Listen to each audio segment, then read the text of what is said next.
fled the home once the fire had grown significantly, leaving Mary inside. I think I'm turning into a serial killer. Please help. He had set her curtains on fire and barred every door and window. It was a brutal murder that included much premeditation.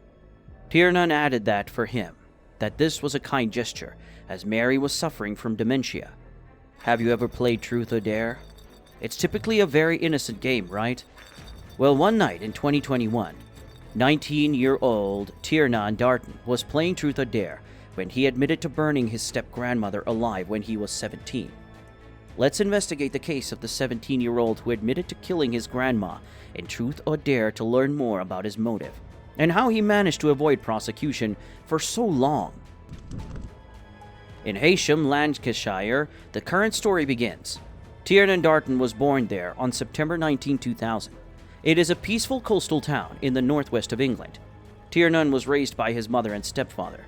Tiernan's family was a highly connected group despite the fact that they weren't all blood relatives, and Tiernan got along well with both his mom and stepdad since his biological father, Chris, had left the family when he was very young, and Tiernan sadly would begin to feel the effects of his mental health. At the age of 12, Tiernan began to experience anxiousness. The time to start making friends and developing your own social life is during the teenage years, yet Tiernan was acting in the exact opposite way. He was unable to have conversations with strangers, and he had no desire to visit his close friends.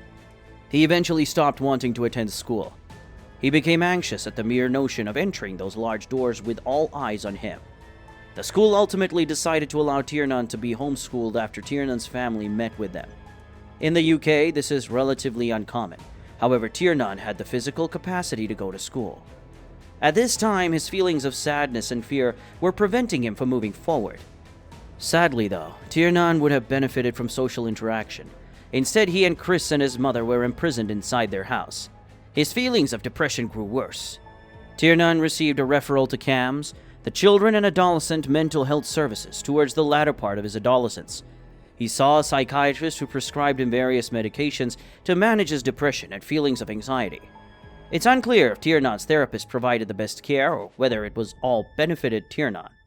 But the CAMS, which is supported by the state, has a history of terrible situations. Tiernan started lagging behind his friends when he was 16 years old. They were graduating from high school and going to college, the equivalent of senior high school in the United States. Due to his home education, Tiernan had failed his GCSE examinations. He had little choice but to enroll in a further education college, a setting that increases any student's employability. Tiernan enrolled in Lancashire's Kendal College. But a short while later, he left the program and enrolled at Lancashire and Morecambe College nearby. Soon after, he left the group once more. Not only was Tiernan's academic performance erratic, he started to misbehave, yell, and act obnoxiously around his parents. Tiernan's mother removed him from the house when he was 17. Tiernan was homeless and had nowhere to go when someone gave him a place to live. It was Mary Gregory, Chris's grandmother, who is 94 years old. For Tiernan, Mary made it clear that this was only a temporary arrangement while he worked out other options. Mary spoke to him as an adult, not a child. Sure enough, Tiernan and his mother made up, and she welcomed him back home. However, he would not spend as much time as he pleased at Mary's home. Tiernan wasn't someone Mary, however, trusted. Peter, Mary's other son, said that Mary distrusted him and did not want him anywhere near her in the months before her death. However, he often visited her home. Mary's mistrust was never taken seriously by Chris, since he assumed it was a side effect of Mary's dementia. However, an awful situation was about to occur. Chris and Peter received the worst news imaginable on May 28, 2018. Mary had been found in her smoke-filled house, hidden under a table. Her neighbors had overheard her blood-curdling cries in the dark of night. The fire department was immediately called. She had burns all over her body, and the smoke she had ingested had turned the inside of her mouth black. She was put on a ventilator in the intensive care unit and was struggling for her life after the doctors were able to revive her. Her two sons were horrified to see their mother in such a helpless state. The tale was far worse. She had battled to get out of her residence, but for some reason, every exit had been mysteriously blocked off. Mary was trying to speak to her sons, but was unable to do so because of severe damage to her throat and lungs. Mary passed away in the hospital after 4 days. Of course, an investigation was started after her passing. What had caused this horrific death? The Lancashire police first believed the solution to be relatively simple. The age of Mary was 94. It follows that she most likely started the fire herself by accident. After this loss, Tiernan's family became more together. Because of Mary's horrific passing and the fragility of life, Chris wanted to show his wife and her kid as much love as he could. But Chris was unaware that Tiernan was the one who had murdered his mother. He had set fire to her curtains and barred all of her escapes. It was a brutal murder that was well planned. But Tiernan's sinister secret would remain a secret for 3 more years till Tiernan himself blew his own cover. In May 2018, Tiernan's behaviors began to trouble him. He had to let someone know about it. With a few buddies, Tiernan was playing a game of truth or dare when he decided to take the truth. He was also questioned about his biggest secret. If a buddy informed you that they may have killed someone, would you trust them? He continued, "I have a secret I haven't told anyone." Although Tiernan's pals didn't believe him, he claimed that he was being honest. He also provided them specifics about how his step-grandmother had been burnt alive in her house. Tiernan begged his confessed buddies to remain silent about this, but the reason they did it was because they believed he was playing around. But Tiernan began seeing a different therapist in May of 2019. He was no longer eligible to get CAM therapy because he was a legal adult. He was then sent to a facility for adult treatment. Tiernan was seeing a new therapist and he thought it was the ideal time to tell him his secret. The therapist naturally asks him what he meant when he said, "My friend could send me to prison because of what he knows." She learned about the truth or dare night from Tiernan, who also revealed his most sinister secret there. Then he said, "I knew what had happened and everyone else in the room didn't." Despite Tiernan's obscure language, it appears that he was discussing Mary's burial. She had died as a result of his actions, so he understood what had happened. And nobody else at the time was aware of it. The appointment with Tiernan's therapist came to a conclusion, but not before the therapist needed to make one more clarification by saying, "I'm not really clear on what you're saying, but I think you're trying to tell me you killed someone." Tiernan simply stared at her and said yes. The therapist avoided calling the police. She chose to hold off on learning additional information until after the following session. They would for sure. Tiernan came with his stepdad and told the therapist and him all he had been going through and what had happened. For him, Tiernan added that, since Mary had dementia, this was a kindness gesture. Chris was completely shocked, but he refrained from expressing it so the therapist might understand his reason. Mary used to reprimand Tiernan for disrespecting her and her home, which led to the development of his hatred towards her. Mary was a neat person who took good care of her home.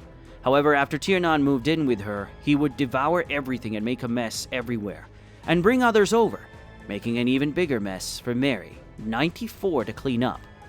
Mary bluntly informed Tiernan after their most recent argument that she hated him and found his presence annoying. On the day of the fire, this occurred. Tiernan knew Mary would be asleep as he walked from his mother's house to her that evening. He started by turning off both of her smoke alarms. He then hung up on her and moved a large table in front of the conservatory entrance. Mary was discovered below the door. She passed out from the smoke, and while she was attempting to crawl beneath it to reach the entrance, then while he waited for the curtains in the living room to catch fire, Tiernan lit a cigarette and flung it at them. He closed the front door and fled the home once the fire had grown significantly, leaving Mary inside. The police were informed by Tiernan's therapist before the session was over. Later that day, he was taken into custody at the house. Tiernan changed his story as soon as he was taken into custody. Evidently, there had been a significant misunderstanding, and he made up the story at the party. What about admitting in front of his stepdad and therapist, though? Tiernan even said that his therapist had made up some of the narrative when he ran out of things to say. When the police began investigating Tiernan's past while he was in jail and awaiting trial, they discovered some extremely unsettling facts in addition to a history of mental illness. Tiernan had been organizing the murder for some weeks. He had detailed plans to harass and assault women. He also kept a notebook where he compiled a list of names to kill. The officers also looked at his laptop and mobile device. They discovered online searches he'd done immediately following the fire. "I'm a murderer. I'm a monster. I'm going to hell. I want to cause evil, urge to kill again. Good alibi. I think I'm turning into a serial killer. Please help." These are just a few of the terrifying searches Tiernan made in 2018. Personally, I don't believe that's the typical Google search history of a true crime lover. Tiernan claimed to the police that he was only interested in real crime at the time. Speaking with the cops, Chris said that Tiernan had been devastated by intrusive thoughts that were very, very disturbing. When Tiernan claimed that he did not murder Mary, the police looked at the evidence discovered at her house, including tea cakes and a can of Coke Tiernan had taken to the house hours before the fire. CCTV footage shows Tiernan purchasing them at a nearby police station. The most damning piece of evidence was Tiernan's meticulous sketch of Mary's house. It contained a plan. He had a list of all the keys, an outline of the fastest exits, a reminder for a strong alibi, and locations for Mary's valuables, including money and jewelry. The trial for Tiernan started in November 2021, and the decision was made quite quickly. He would serve at least 15 years of the remaining life in jail. The judge said to Tiernan that what's most concerning is how calm and collected he was when he was both plotting the murder and providing the jury with false testimony. The judge added, "No one could seriously think that trapping an elderly woman in a burning building was an act of mercy. Murder had been on your mind for some time. You were fascinated by serial killers and their crimes. You had dark thoughts." With a plea for compassion for the fear Mary must have felt in her final moments of life, the judge concluded her ruling. It's difficult to picture Miss Gregory's panic when she discovered her house was on fire and engulfed in smoke. My name is Zoe Russell. I'm a Detective Chief Inspector with Lancashire Constabulary. Today, at Preston Crown Court, Tiernan Darnton was sentenced for the murder of Mary Gregory, who was 94 at the time of her tragic death. He will serve a minimum of 15 years in custody. Darnton tried to convince the jury that he was Mary Gregory's loving and devoted grandson. Make no mistake, Darnton was not related in any way to Mary Gregory. Darnton's assertions of love and devotion were nothing more than a distraction deployed by him in a desperate attempt to deceive the jury. Peter, Chris's brother, had been discussing the same concept for the past few months. Peter continued by saying that his 3 kids are having difficulty in school as a result of the horrible incident, which was made even more painful by discovering a member of the family was the murderer. Furthermore, he says that he lost a brother, as Chris continues to defend Tiernan amidst all of this.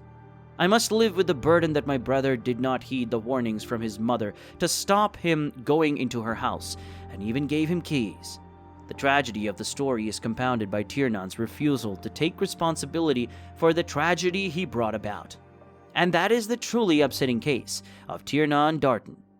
We appreciate you for watching our new Twisted Cases episode.